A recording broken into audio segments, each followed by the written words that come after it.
when God stepped out, suddenly men and women all over the parish were gripped by the fear of God. God, are my hands clean? Is my heart pure? The moment that happened in the barn, a power was let loose in Barnabas that shook the whole of Louis. God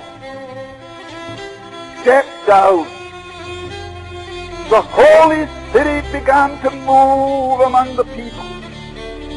And the minister, writing about what happened on the following morning, said this: "You met God on meadow and moorland.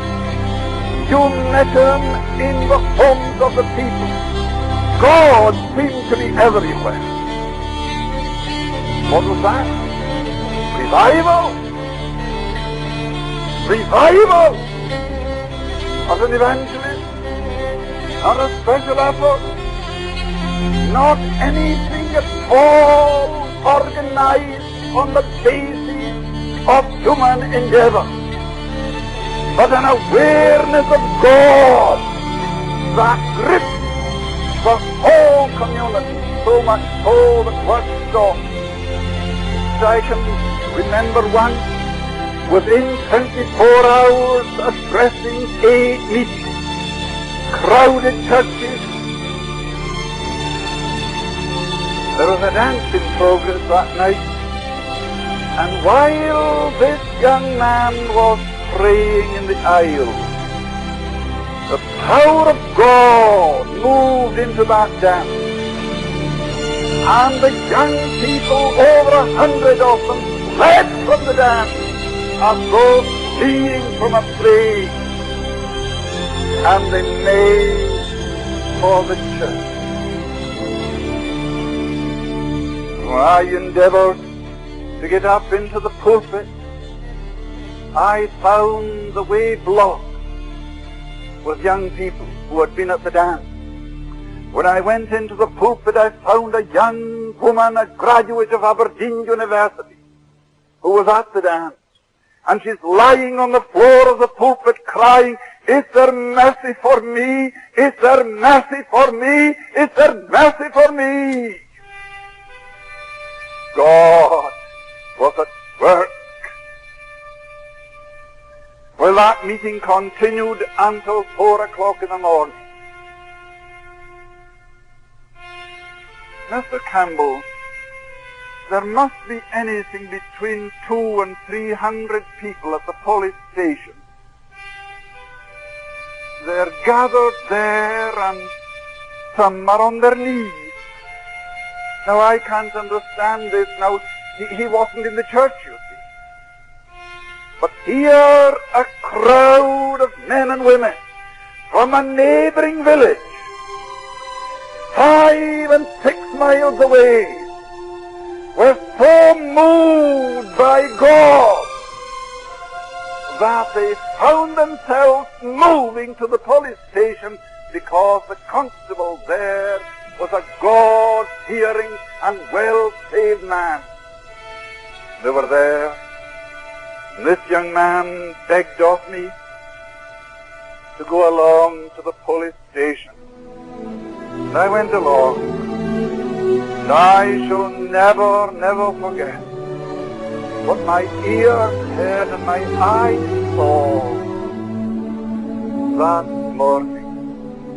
Young men were kneeling by the roadside, I think just now with a group of half a dozen. One of them under the influence of drink, and his old mother kneeling beside him and saying, "Oh, Willie, Willie, are you coming at last?" Mr. Campbell, something wonderful has happened. Revival has broken out. And Willie today is the parish minister. And from the group of young men who sought the Lord that night. There are 9 in the ministry. To the door and see the crowd that's here. 11 o'clock, Matthew. 11 o'clock. And I went to the door, and there must have been a congregation of between 600 and 700 people gathered round the church. And within a matter of minutes, the church was crowded at 11:45. Now, where did the people come from? How did they know that a meeting was in progress in the church? Well, I cannot tell you. But I know this, that from village and hamlet, the people came. Were you to ask some of them today, what was it that moved you? They couldn't tell you. Only that they were moved by a power that they could not explain, and the power was such as to give them to understand and see that they were hell-deserving sinners. And of course, the only place they could think of where they might find help was at the church. Now that is a fact that cannot be disputed.